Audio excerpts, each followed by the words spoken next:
Ya, Assalamualaikum warahmatullahi wabarakatuh. Selamat sore pemirsa, apa kabar Anda di sore hari ini? Senang sekali kami hadir kembali menjumpai Anda dalam program Sumut Menyapa, segmen Pilihan Rakyat. Tentunya bersama saya Muhammad Azril Nasution. Pemirsa, tahapan pemilu 2024 kini tengah memasuki masa-masa kampanye akbar. Dan nyatanya di saat masa kampanye seperti ini banyak sekali elit politik ini memasang alat peraga kampanye secara sembarangan dan mengubah kawasan tatanan kota ini menjadi sampah visual yang berantakan. Dan tidak hanya itu saja bahwa alat peraga kampanye ini mengganggu aktivitas masyarakat hingga mencederai sebagian masyarakat. Kalau kita mengingat bahwa hal ini siogianya telah diatur pada PKPU nomor 15 tahun 2023 pada pasal 70 terkait kawasan yang boleh dan tidak boleh untuk dipasang maupun diberlangsungkannya alat peraga kampanye. Lantas mengapa hal ini masih saja terjadi di kawasan-kawasan kota yang telah ditentukan dan apa yang menjadi penyebab banyaknya pelanggaran ini terjadi? Tentunya pemirsa, kita akan bahas kurang lebih 1 jam ke hadapan Anda dengan tema yang menarik yang kami angkat, yakni alat peraga kampanye dan pencemaran wajah kota. Dan tentunya pemirsa, kami membuka telepon interaktif di 0811 6100 386, sekali lagi di 0811 6100 386 dengan tema menariknya alat peraga kampanye dan pencemaran wajah kota. Dan pemirsa, telah hadir bersama kami narasumber yang hebat untuk membahas akan hal ini. Yang pertama, beliau adalah selaku pengamat politik yang terhormat kepada Dr. Warjio. Assalamualaikum, selamat sore Pak Warjio. Waalaikumsalam, selamat sore semua. Terima kasih telah mengundang kemari. Bagaimana kabarnya Pak sore hari ini? Alhamdulillah baik, ya mudah-mudahan baik kita semua. Kita harapkan juga kepada pemirsa dalam keadaan baik ya Pak. Ya. Dan pemirsa, nantinya juga kita akan menunggu kehadiran dari seorang pengamat tata kota untuk mempertajam informasi kita, yakni beliau adalah yang terhormat Bapak Midu Huta Barat. Namun show must go on, kita harus membuka terlebih dahulu diskusi ini dengan seorang pengamat politik, Pak Warjio ini. Pak, kalau dengan tema yang sangat menarik sekali, kita persembahkan ke hadapan masyarakat luas di sana ini, alat peraga kampanye dan pencemaran wajah kota ini. Lantas sebenarnya bagaimana kondisi politik kita dan juga dinamika politik yang terjadi di Indonesia, khususnya di Sumatera Utara ini, Pak? Ya, terutama ketika kita coba lihat ya di dalam konteks pelaksanaan pemilu dan terutama juga dengan pemasangan APK-APK di berbagai tempat. Saya kebetulan keliling ya di berbagai daerah di Sumatera Utara, termasuk tentu saja Kota Medan. Ya. Saya atau kita melihat sebenarnya miris ya bagaimana kemudian wajah kota itu menjadi tidak indah dan bahkan dalam batas-batas tertentu itu bisa membahayakan masyarakat gitu. Karena sesungguhnya ini tentu saja sangat bertentangan dengan apa yang diinginkan dalam konteks pemilu ya. Karena pemilu sebenarnya itu kan harus memberikan kenyamanan, termasuk dampak daripada APK itu jangan sampai kepada masyarakat. Realitasnya justru kalau kita lihat di berbagai tempat ya yang sesungguhnya itu tidak diperbolehkan misalnya itu justru terjadi. Padahal undang-undang sebagaimana tadi Mas sebutkan tadi ya itu memang tidak diperbolehkan di wilayah-wilayah tertentu gitu. Nah persoalannya justru kita melihat wajah kota itu dipenuhi dengan APK-APK yang bertentangan dengan peraturan. Ya, kalau saya bilang tadi menjadi sampah visual yang berantakan ya Pak ya? Ya, bukan hanya sampah visual, tapi menurut saya ini juga akan banyak masalah. Karena apa? Coba kita lihat. Umumnya APK itu terbuat dari plastik. Dan kita tahu plastik itu adalah bahan yang susah diurai. Gitu ya. Di samping membuat wajah kota yang tidak baik, juga ini bermasalah dari sisi lingkungan. Gitu. Jadi ini memang persoalan besar kita ketika pelaksanaan pemilu, terutama menyangkut keindahan kota berkaitan dengan bahan misalnya yang digunakan untuk APK itu. Dan satu hal yang saya kira perlu ditegaskan di sini adalah para pelaksana, demikian juga tim kampanye misalnya, tidak melihat ini sebagai sebuah kebutuhan atau tidak melihat sebagai sebuah hal yang harus diperhatikan. Mereka mungkin lebih mengedepankan misalnya kepentingan mereka ya. Wah ini harus dibuat atau dipasang di wilayah-wilayah yang memang akan banyak menarik perhatian publik. So they will get public attention ya Pak? Iya betul. Tapi dari satu sisi etika misalnya dan kemudian peraturan itu banyak bermasalah. Nah oleh karena itu saya kira ini harus digali. Apa sih persoalan yang muncul? Kenapa mereka tetap seperti itu? Iya. Lantas kalau kita ingin mencoba serta mewakili dari pemirsa yang mungkin saja banyak mereka temukan ini merusak keindahan estetika kota, bisa dikatakan seperti itu, apa yang ingin kita gali informasi dari pengamat politik ini menjadi penyebab hadirnya alat peraga kampanye yang berantakan ini, Pak? Ya, saya kira pertama tentu di dalam pemilu kita menginginkan dimanapun itu bahwa pemilu itu harus berkualitas. Ya. Syarat kualitas pemilu salah satunya itu ada ditentukan dari undang-undang yang dibuat. Nah, undang-undang yang dibuat bukan hanya sekedar dibuat, tetapi juga harus dijalankan. Ya. Apa itu? Salah satunya adalah persoalan APK. Ya. Jadi di dalam undang-undang, yang seperti Mas sampaikan tadi, terutama misalnya kalau kita juga rujuk ya Undang-Undang Pemilu tahun 2017 misalnya, Ya. nomor 7 ya di pasal 280 itu disebutkan bahwa pelaksanaan atau pemasangan APK itu harus ya dengan tempat-tempat yang telah ditentukan gitu. Kemudian dia harus dibicarakan antara KPU misalnya dengan pemerintah daerah, mana tempat-tempat yang bisa diperbolehkan, mana yang tidak. Itu kan menjadi sebuah aturan yang harus dilakukan gitu. Persoalannya adalah konsistensi itu. Jadi ketika undang-undang sudah ada, kemudian konsistensi ya tidak dilaksanakan, malah kadang-kadang undang-undang juga itu justru bisa kontraproduktif. Misal begini, di undang-undang atau peraturan disebutkan bahwa orang yang merusak APK itu bisa kena sanksi 2 tahun dan uang maksimal 24 juta. Jadi kalau dia tahu misalnya dia itu wah ini bertentangan misalnya tempat-tempat tertentu, dia khawatir. Misalnya mau memindahkan atau katakanlah mencabut karena seperti itu, wah dia nanti bisa kena pasal itu atau kena sanksi seperti itu. Ini jadi persoalan gitu. Yang kedua, berkaitan yang pertama tentu saja itu pemerintah kota harus konsisten. Mana? Karena dia yang punya kewenangan bersama Bawaslu untuk misalnya mencabut, tidak membolehkan seperti itu. Yang kita lihat justru di mana-mana tempat, malah di kawasan tertentu misalnya yang dekat dengan center kekuasaan, ada misalnya boleh tertentu yang katakanlah itu kepada calon tertentu, ini dibiarkan sehingga kemudian memberikan kesempatan masyarakat ini muncul ketidakadilan itu. Artinya social injustice ini akan hadir bila hal tersebut juga turut banyak sekali ditemui ya Pak? Betul. Baik, tahan sebentar Pak Warjio, kita juga telah hadirkan seorang pengamat tata kota, Pak Miduk Huta Barat yang telah bersama kita untuk mempertajam informasi kita, Pak Warjio dan juga pemirsa. Selamat sore, Pak Warjio. Assalamualaikum. Kabar baik Pak? Alhamdulillah. Silakan dulu Pak. Terlebih dahulu kita masih berdiskusi kepada Pak Warjio ini untuk mempersilahkan Pak Miduk ini untuk tarik napas terlebih dahulu. Saya kembali ke Pak Warjio ini sangat menarik sekali kalau kita melihat bahwa apa yang dikatakan tadi akan menimbulkan social injustice atau antara konflik dislike terhadap satu paslon ini. Hal ini perlu ditegaskan kembali bahwa kalau kita melihat peraturan undang-undang seperti pasal 280 di tahun 2017 dengan disusul PKPU tadi ini siogianya telah menjadi dasar kita untuk melihat secara mendalam. Namun nyatanya kalau bisa dikatakan politisi dan juga pejabat daerah ini kayaknya lengah akan hal itu, Pak. Benar demikian? Ya, kalau menggunakan kata lengah, saya kira ini sesuatu yang berbau politis juga. Ya, kadang-kadang mereka tidak melakukan itu, mereka tahu itu salah. Tapi juga karena atas desakan kepentingan tertentu, ya, jadi tidak bisa dilaksanakan seperti itu, gitu ya. Karena memang ketika kita bicara persoalan pemilu ini sangat kompleks, menyangkut kepentingan banyak orang, kepentingan kelompok tertentu, yang kadang-kadang itu digunakan untuk kepentingan politik tertentu. Tapi kalau kita sadar bahwa itu dilakukan atas dasar undang-undang misalnya, dan kesadaran kita untuk menciptakan kota kita dengan hal yang baik, saya kira semua pihak, ya baik pemerintah kota atau penyelenggara gitu ya, masyarakat, saya kira harus konsisten. Tadi yang syarat pertama tadi kan saya sebutkan itu harus konsisten seperti itu. Yang kedua yang tidak persoalan keadilan tadi gitu.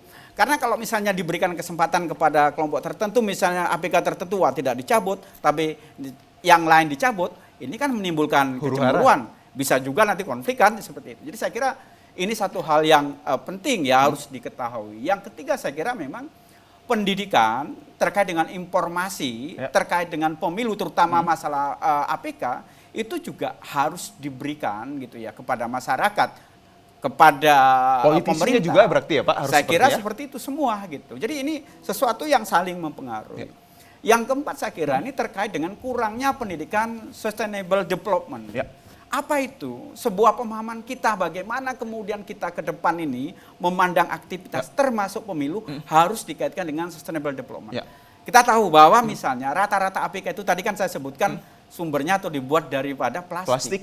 Berapa banyak plastik yang Tidak akan dibuat terurai. seperti itu dan itu payah diurai gitu kan. Di samping itu kita lihat juga banyak pohon-pohon itu tersakiti. Ya, Kalau mengingat dia makhluk Tuhan juga dia ya. makhluk Tuhan juga, dia berhak untuk hidup. Dia juga berhak untuk tidak disakiti. Tapi yang kita lihat ya, atas dasar bisa saja kesengajaan atau ketidaksengajaan bahwa itu pohon disakiti oleh pelaksana dan kemudian penyelenggara atau bahkan juga tim kampanye gitu. Sehingga kemudian kita melihat kalau pohon itu mati atau katakanlah rusak, ini kan sudah mengganggu nih sustainable development pohon itu terkait dengan pembangunan ke depan masyarakat seperti itu. Jadi memang sangat kompleks. Sangat kompleks tadi beberapa hal yang seperti inconsistent, less education dan juga less sustainable development tadi ya Pak. Baik, saya kembali untuk mempertajam informasi Anda pemirsa dan juga saya pribadi ini kepada seorang pengamat tatanan kota ini, yakni ada Pak Miduk ini. Kalau kita melihat alat peraga kampanye dan pencemaran wajah kota ini menjadi topik yang sangat hangat karena begitu banyak sekali yang benar kita melihat alat peraga kampanye yang sangat berantakan. Menurut Anda seperti apa ini Pak Miduk akan hal ini? Ya, makasih. Selamat sore ya buat kita pemirsa TVRI Sumatera Utara. Saya kira PK ini alat peraga komunikasi untuk masa pemilu ini memang bukan hanya di Medan dan Sumatera Utara. Bahkan secara nasional ya pelanggaran-pelanggaran sudah banyak sekali disampaikan ya, baik dalam dunia sosmed, cetak dan lainnya gitu. Termasuk diantaranya katakanlah ada instansi-instansi tertentu yang harusnya tidak bisa digunakan oleh paslon-paslon tertentu ataupun katakanlah caleg-caleg tertentu ternyata bisa hadir di sana itu.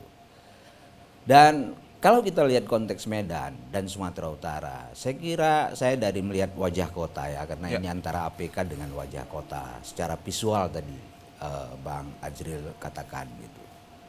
Saya kira Medan, kita sama-sama tahu Medan ini kan memang kreak lah, patenteng patentong, ya kan, sok paten, ya kan, itu kan kultur lanskap kita gitu loh. Jadi orang yang anggar jago, ini kan juga akhirnya mengakumulasikan pada ya wajar, kota ini memang dalam tanda petik kita harus ketawa aja bilangnya. Boleh kita katakan kota ini beslema itu. Atau carut-marut bisa dikatakan? Beslema itu kan, beslema gitu loh. Jadi saya kira dengan existing seperti itu ya, saya ngacu kepada regulasi Indo aja. Apa yang dikatakan oleh pakar tata negara Prof. Jimli misalkan. Kondisi ini yang bebas ini, pertikaian antara media bebas, politik, pasar bebas, ya kan, bisnis, pasar bebas, regulasi-regulasi kita di tingkat nasional maupun regulasi kita di tingkat kota dan provinsi, ini kita tidak bisa melihat ada yang terbangun, terstruktur itu.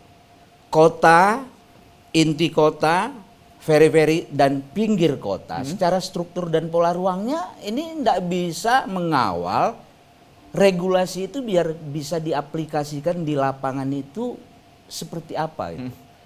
Sehingga kontrol, pengawasan dari Bawaslu itu jadi lebih mudah. Kan lebih sulit, APK ini katanya kemarin tiba-tiba boleh aja ngasih duit, asal ya nggak boleh lebih 100.000 gitu. Kan ini kan kacau gitu loh. Gimana coba Bawaslu mau ngontrol di level terbawah? Ini uang dikasih 100.000 sama 200.000 sama 500.000 gimana? Kepada masyarakat, alertnya kita. Kepada masyarakat akan kepada masyarakat. Artinya kita tidak punya ada satu konsep yang secara fisik ruang dan melalui tempat-tempat di inti kota, di tengah kota. Ini kan ada jalan nih, jalan primer, jalan sekunder, jalan tersier. Tapi sedikit saya kontras dengan Anda Pak, kalau bisa dikatakan bahwa hal tersebut sudah diatur dari PKPU pada pasal 70 nomor 15 tahun 2023 terkait hal-hal yang demikian. Iya, tapi kan kita melihat Bawaslu ini kan tidak bekerja buanglah sampah pada tempatnya. Tapi tempat sampah nggak ada misalkan. Ya kan? Semua alat peraga secara visual mau diatur di kota ini. Tentu Bawaslu harus pastikan dia koordinasi sama tata ruang kota. Di mana aja ini tempat-tempat untuk bisa para caleg dan paslon memasang. Ya. Kalau tidak ada itu ya wajar seperti yang kita lihat sekarang ini. Bisa di tiang itu yang ada, bisa dia pasang kakinya, tergantung kondisi keuangan tiap-tiap caleg dan paslon. Tetapi kalau Bawaslu bekerja dalam 21 kecamatan ini, ada sudah tempat-tempat yang dibuat, tentu pengawasan dia kan lebih efektif. Dia mana bisa ngawasin berapa nih ratus atau ribu nih caleg ya kan untuk Kota Medan dan Sumatera Utara gitu. Kan cara kerjanya enggak, kita melihat tidak ada sesuatu konsep yang membuat supaya ini menjadi mudah. Regulasi itu dibuat kan ada di hulu, ada di hilir. Baik. APK ini sudah di hilir, tetapi di hilir juga kita tidak melihat secara fisik, ya kan? Pada tahun waktu Pak Agus jadi Kapolda Medan tuh ya, Kapolda Sumatera Utara kan dia yang menertibkan semua papan-papan iklan di Medan, digergajiin tuh semua kan. Masa itu juga Pak Edi jadi gubernur pertama juga 2018 awal atau 2019. Waktu itu dinding-dinding bangunan yang bagus khususnya di tengah kota kita melihat iya bangunan yang indah sih seperti mereka ini. Orang ini udah didandan cantik kan enak dilihat. Iya. Kok bangunan udah bagus-bagus ditutupi lagi dengan yang nggak bagus gitu. Tapi kan periodenya sementara seperti itu Pak? Ya, saya tidak membilangkan itu. Tapi Pak Azril udah tahu maksud saya. Sudah pernah ditertibkan waktu itu secara simultan. Oke. Yang kita belum lihat adalah tempat yang permanen di mana iklan-iklan yang bisa bersifat spanduk baleho bisa dipasang. Yang mana yang secara digital, drone-drone bisa dipasang. Ini kan harus ada tempatnya supaya ada tertibnya. Ya. Tertib ini juga untuk apa? Untuk estetika kota. Supaya kita bisa melihat, oh iya, kita bisa melihat sekarang ini baleho-baleho ini justru menambah kualitas kota, ada keramaian, ada pesta rakyat misalkan. Kehadiran baleho itu memang memberikan suatu kualitas baru, bukan hanya secara kuantitas. Tetapi secara kualitas juga kita lihat ada desain di sana, ada cara mereka bagaimana membuat desain-desain spanduk sama baleho ini. Ini kan sebenarnya karena kurangnya regulasi, karena lemahnya Bawaslu. Bawaslu mungkin tidak paham tentang bagaimana dia bekerja. KPU tidak bisa juga memahami bagaimana dia untuk mengatur ke depan tentang sistem dia apa selama masa kampanye. Pak Midu sedikit kalau berbicara tentang pengaturan ini siogianya telah dicantumkan Pak beberapa hal yang bisa saya katakan bahwa hal tersebut seperti pepohonan bahkan jembatan itu tidak boleh untuk adanya alat peraga kampanye. Ya makanya kalau Bawaslu harus panggil sini, kita harus bilang sama dia, dia kerjanya apa? Harusnya begitu dia lihat terpasang 1 minggu, setiap 2 hari dia keliling lah di tempat-tempat tertentu itu. Lalu ada penegakan. Saya aja kemarin naik mobil tua, saya tuh pakai seat belt itu kadang-kadang mau di sini aja Pak. Jadi saya 8 kali saya ditembak dikenain di jalan ini pas pojok Aston ini. Sebelum ini dipasang 3 atau 4 sisi tipian. Iya, saya waktu ngurus di bulan Juni akhirnya kena 10 kali. 10 kali 100.000 coba berapa? 1 juta saya sudah kena kan. Saya periksa, saya pastikan saya pakai sebenarnya seat belt, tapi saya itu di bawah, tidak yang normal lagi mobil saya, tidak di atas. Maksud saya Bawaslu punya cara kerja teknis alert seperti itu enggak? Bukan alert. Begitu ada terpasang bukan pada tempatnya, dia kerjanya gimana? Take an action langsung ya? Iya, kalau begitu ngapain digaji Bawaslu? Masa saya dipanggil ke sini untuk nyorot-nyorotin Bawaslu? Iya kan? Oke, sekarang kalau kita sekarang masyarakat ini juga adalah bagian dari alat untuk mengontrol dari Bawaslu. Sebenarnya saya nggak ada digaji lah untuk ngontrol dia. Tapi dia bekerja udah digaji loh. Baik, di satu sisi Pak Midu kalau kita katakan Bawaslu yang Anda katakan ini, tapi telah memberikan informasi berupa mungkin pendidikan terhadap partai politik hingga pasangan calon yang akan berkontestasi Pak akan hal demikian. Tapi ini saya apresiasi sama TVRI saja. Tahan sebentar Pak Midu, kita tapi akan Bawaslunya beranilah datang kami akan hadirkan sesaat lagi. Iya, baru bagus.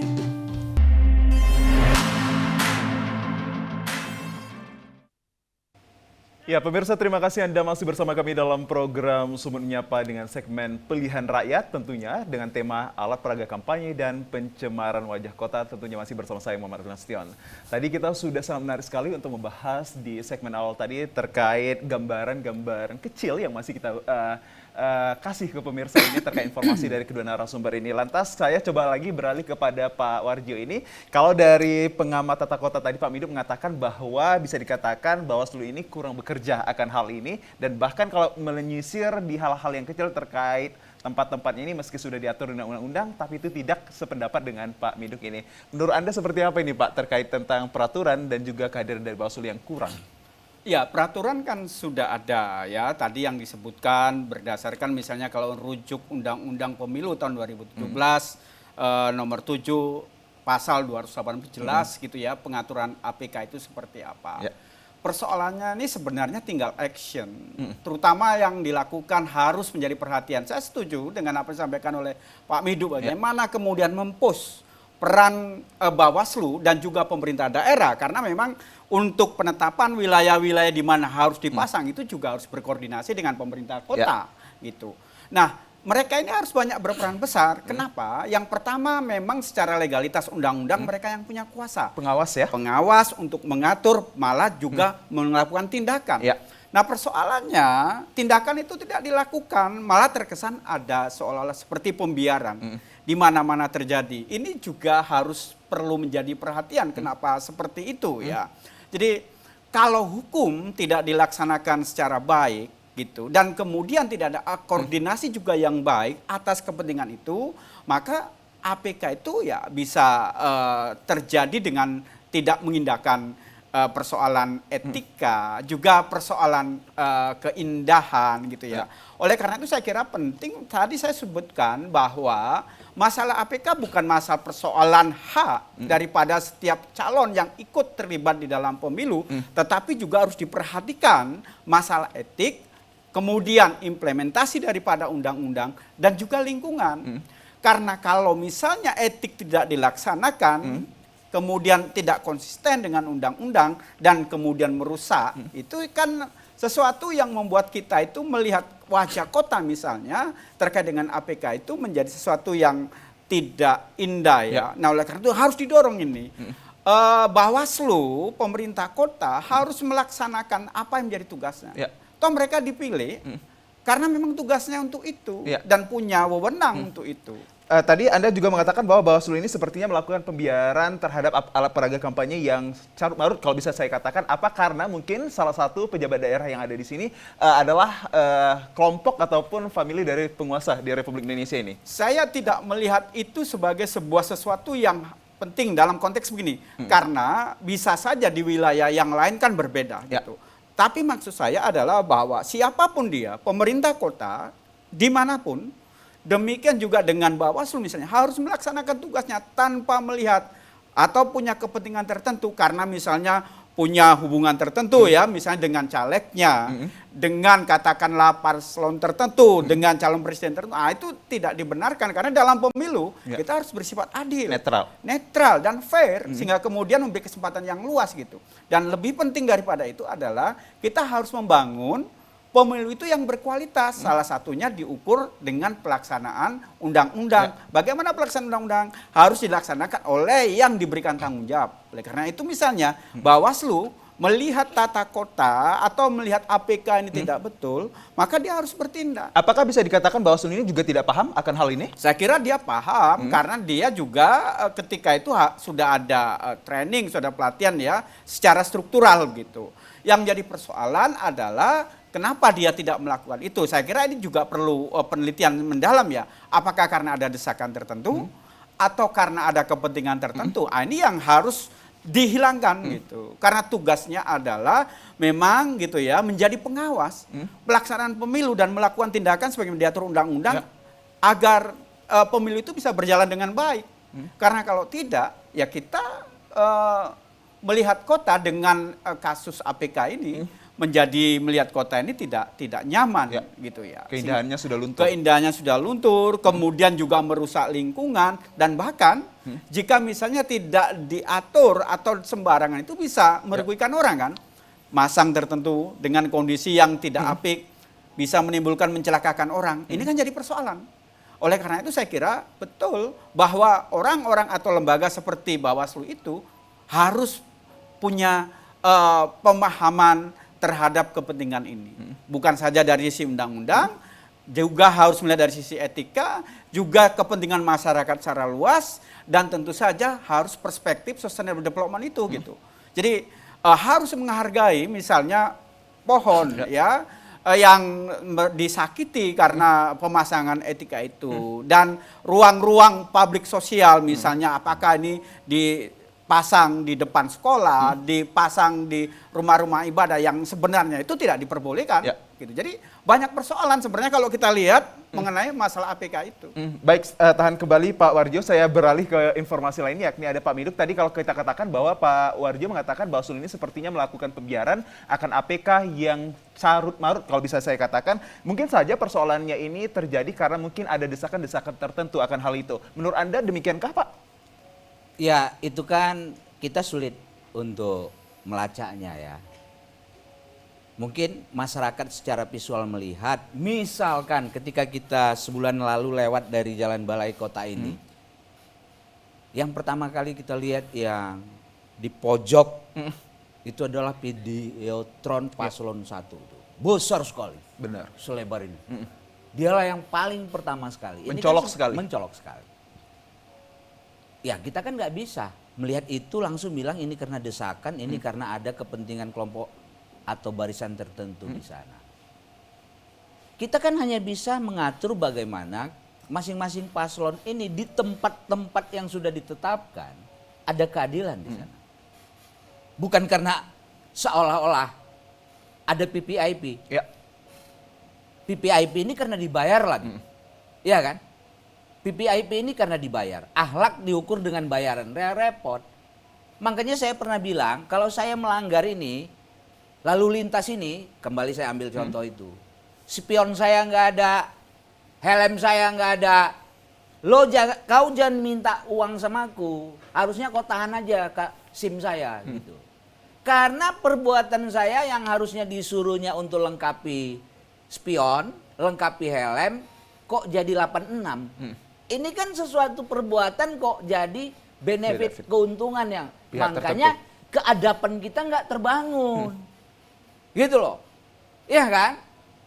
Ini harap antri atau silakan antri. Ini dihilir namanya pengaturannya.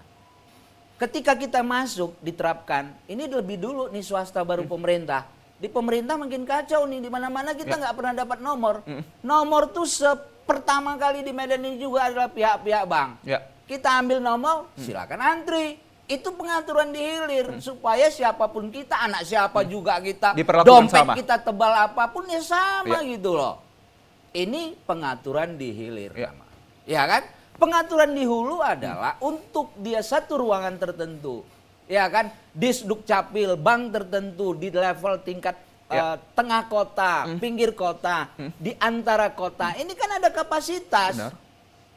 Jangan dibiarkan kita masuk ke situ, dalam 1 jam dia hanya bisa melayani 8 orang, kita disuruh juga berdesakan sampai 16 orang misalkan. Kan harus ada regulasi di atas.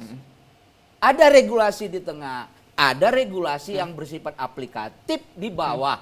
Kalau regulasi mungkin saja sudah terjadi dari Bawaslu RI, Bawaslu Provinsi hingga Bawaslu daerah dan kabupaten kota. Bawaslu ini tadi nggak menegakkan yang dibilang Pak Warjo, siapa yang kontrol dia nggak ada kinerjanya. Kita kan hanya melihat dampaknya aja. Bahwa itu kok seenaknya aja dipasang-pasang itu baleo dan spanduk-spanduk. Terus harusnya kan yang kita kejar Bawaslu. Sekarang Bawaslu punya kinerja atau enggak? Siapa yang kontrol dia? Ya kan? Siapa yang kontrol dia? Kalau Pak Polisi bukan kita kontrol, dia mengerjakan itu dia mau cari duit. Iya kan? Kan gitu. Kalau dikatakan koordinasi dengan peraturan daerah, baik itu wali kota ataupun bupati pada setiap wilayah itu, apakah itu menjadi hal yang bisa untuk membatasi alat peraga kampanye ini tidak carut marut? Ya, tadi kan saya katakan, situasi kita, Indonesia oleh pakar bilang, ini ada, kita harus paham nih, apa yang dimaksud dengan media pasar bebas. Dengan politik pasar bebas ini, ya kan? Ini kan sudah bagian dari kita mengingkari musyawarah mufakat lah yang panjang sekali nanti perdebatannya gitu loh. Ya kan? Tapi yang kita maksud pengaturan antara media pasar bebas ini yang tidak bisa kita kontrol membuat kita juga kelimpungan seperti ini gitu loh. Ya kan? Perangkat-perangkat kita di bawah tidak siap. Yang saya maksudkan tadi mulai saya membuka kata orang-orang Medan ini kreak-kreak, petantang-petanteng, sok anggar jago. Ini kultur kita, ini lanskap kita, nggak apa-apa. Tapi bagaimana regulasi supaya ini bisa menjadi tertib? Supaya jangan berselema, kan gitu.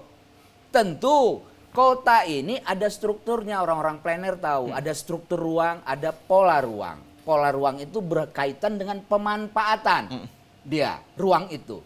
Bila dia di jalan primer itu boleh ada dipasang, di jalan-jalan sekunder, di jalan-jalan tersier, itu harus ada secara aturan, secara fisik. Dan penempatan-penempatan yang disebut ada fasilitas umum, ada fasilitas sosial, ada fasilitas ekonomi. Fasilitas umum yang tadi tentu untuk seluruh kepentingan umum. Nggak boleh masuk di sini kepentingan-kepentingan yang bersifat benefit. Ya kan? Kalau Anda rasakan ekonomi. sendiri ada kepentingan terselubung tidak? Ya jelas kenapa dia bisa menyerabut itu tempat-tempat umum menjadi kepentingan dia pribadi gitu loh. Termasuk Pak Warjio tadi bilang ada fasilitas sosial, ruang ibadah, ya kan? Tempat-tempat kantor-kantor ofisial yang dia melayani seluruh masyarakat mau apapun sebagai warga kota. Hak semua kita sama. Dia tidak boleh terintervensi dengan iklan-iklan caleg dan pileg, dengan pilpresnya. Jadi kita tidak pernah bisa tanyakan, Pak Bawaslu, saya sekarang tanya nih sama Bawaslu Sumut, sama Kota Medan, ya kan? Harusnya menempatkan dia APK itu di mana? Di Pasekkah, di Pasumkah, atau di fasilitas sosial? Kan harus jelas. Tentu ketika Bawaslu datang ke pemerintah kota melalui wali kota, melalui dinas perizinan, kota harus menyampaikan di sini tempatnya, di sini tempatnya, kan ada koordinasi, lalu diatur, jangan ngatur caleg. Ngatur caleg capek lah. Yang diatur adalah partai, yang dipinalti partai. Kalau bisa dikatakan bahwa apa yang Bapak sampaikan itu seyogianya telah tercantum pada setiap peraturan yang ada, namun penyelenggaranya ini yang mungkin makanya kita kejar Bawaslu penegakannya gimana supaya itu ada. Anda sendiri selaku pengamat tata kota ini, apa yang telah Anda kontribusikan terhadap apa yang telah terjadi APK yang tidak bagus dalam tatanannya ini? Ya, saya juga melalui minimal ya Facebook ya. Kalau tentang kota fasilitas umum ini kan saya selalu dan rutin ngasih di surat pembaca ya, kolom-kolom surat pembaca. Apapun yang saya alami di kota ini saya selalu menyampaikan kepada umum gitu loh. Jadi untuk APK kali ini, Pilpres maupun Pilkada dan Pileg ini tadi, kita lihat sendiri saya mulai ketua partai tertentu ya, yang belum lagi main sudah start di pinggir kota, itu saya sudah sorot. Tahan sebentar Pak, apa itu yang dimaksud dengan Pak Medu ini? Apakah juga ada nanti sanksi bagi hukuman pelanggar APK yang carut marut ini? Sesaat lagi pemirsa setelah yang satu ini.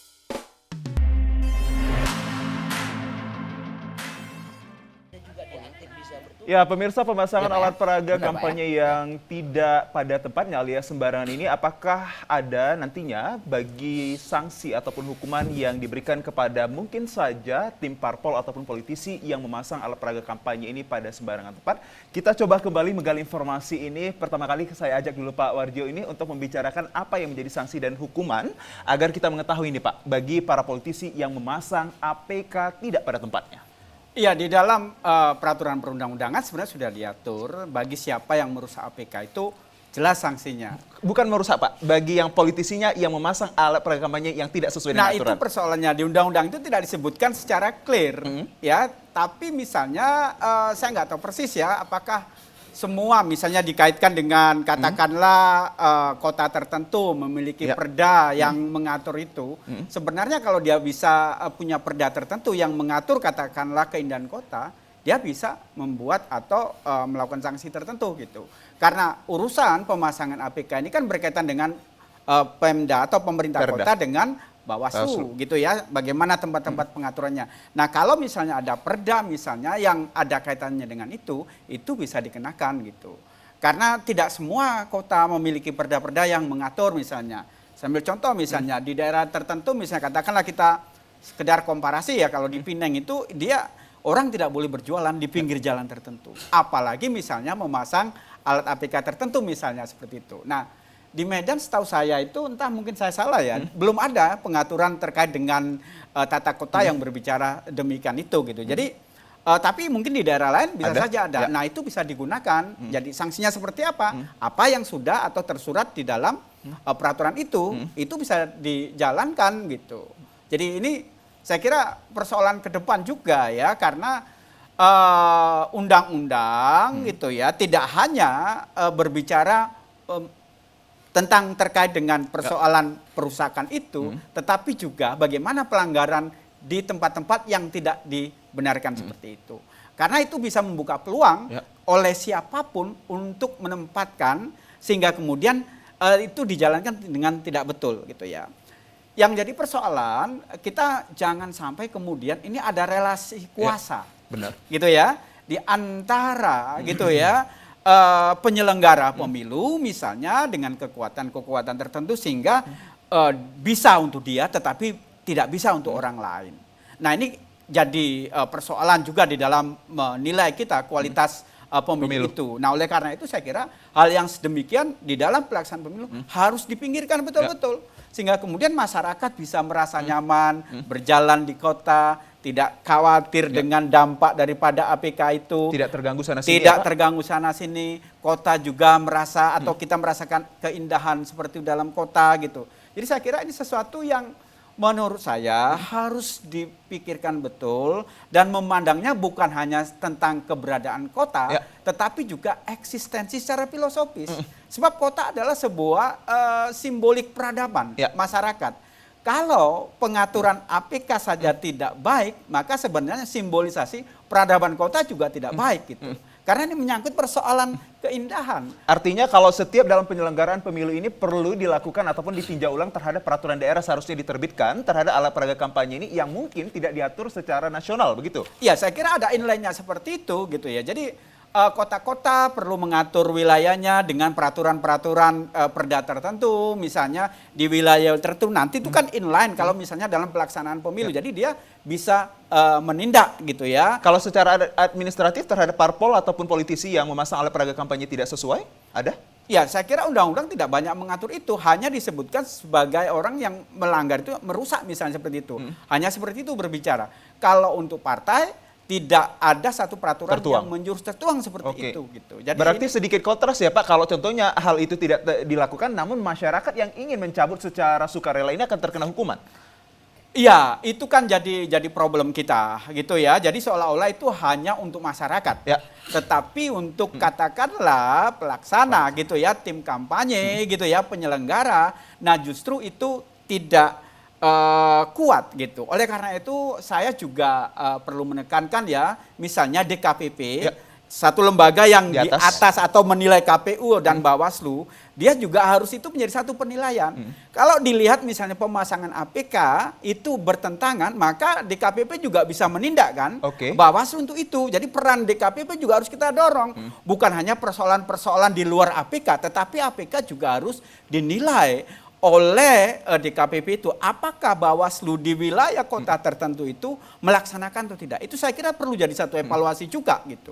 Kalau untuk hadirnya aparat TNI Polri hingga Satpol PP ini penting tidak dilibatkan untuk menetralisir ataupun mencabut hal-hal yang tidak sesuai dengan aturan seperti APK tidak yang berantakan ini Pak? Iya, kalau misalnya kepolisian, TNI itu kan sudah ada tugasnya masing-masing. Misalnya katakanlah kepolisian berhubungan kaitan dengan misalnya kriminalitas gitu ya.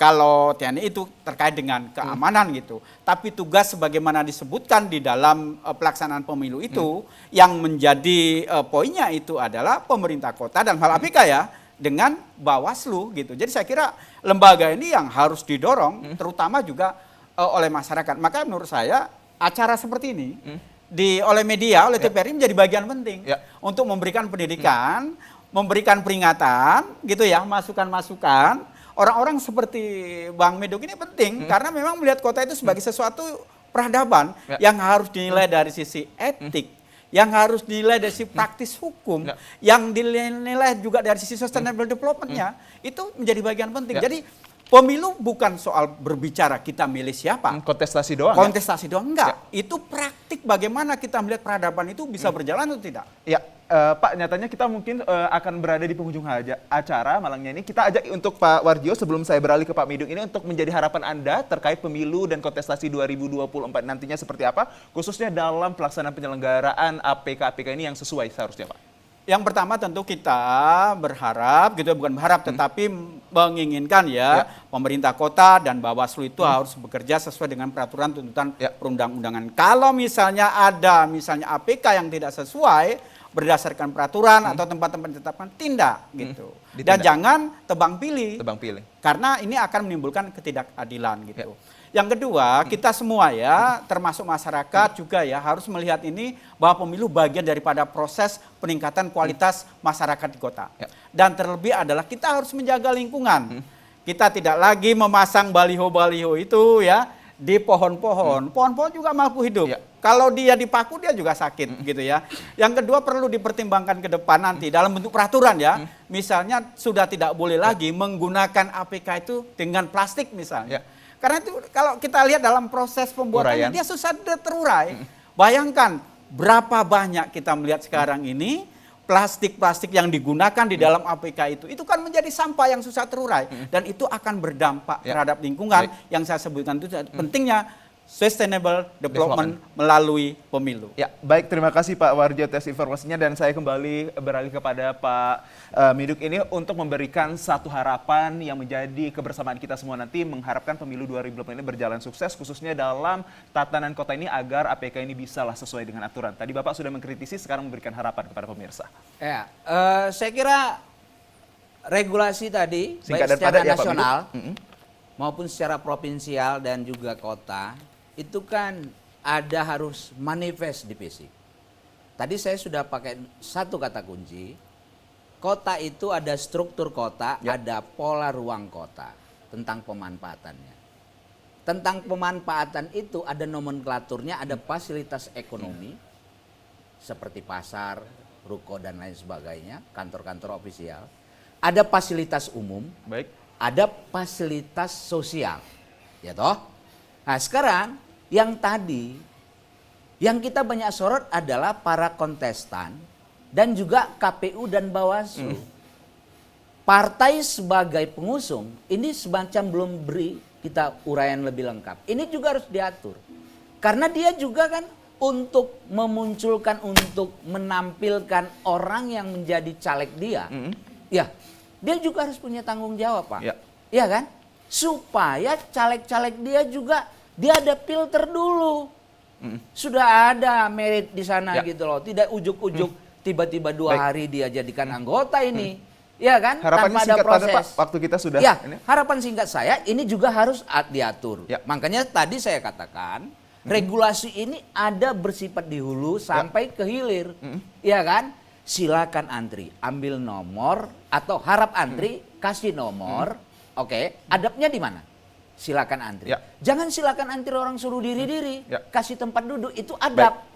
Jadi kita juga kalau mau mengatur yang namanya para kontestan tadi, kasih tempat di mana mereka untuk menampilkan atau untuk membuat peragaan mereka. Baik Pak Miduk. Silakan Bawaslu atur supaya ada keadapan. Bawaslu atur, tapi kota harus sediakan tempat. Jangan kota nggak sediakan, kalau nggak keadapan nggak akan muncul. Baik, gitu terima kasih. Kami pesan ucapkan saya atas kehadiran kedua narasumber yang sangat hebat. Ini ada Pak Warjo selaku pengamat politik dan juga disusul dengan Pak Miduk Huta Barat selaku pengamat tata kota atas tema yang sangat menarik kami persembahkan pada edisi hari ini, yakni alat peraga kampanye dan pencemaran wajah kota. Semoga bermanfaat dan terima kasih kepada kedua narasumber. Pemirsa, demikian edisi Sumut Menyapa Pilihan Rakyat Kamis 25 Januari 2024 kami persembahkan. Semoga memberikan solusi dan juga jawaban-jawaban yang menarik kepada Anda semuanya. Kita akan ketemu di episode selanjutnya. Saya Muhammad Azrul Setiawan. Selamat sore. Assalamualaikum warahmatullahi wabarakatuh.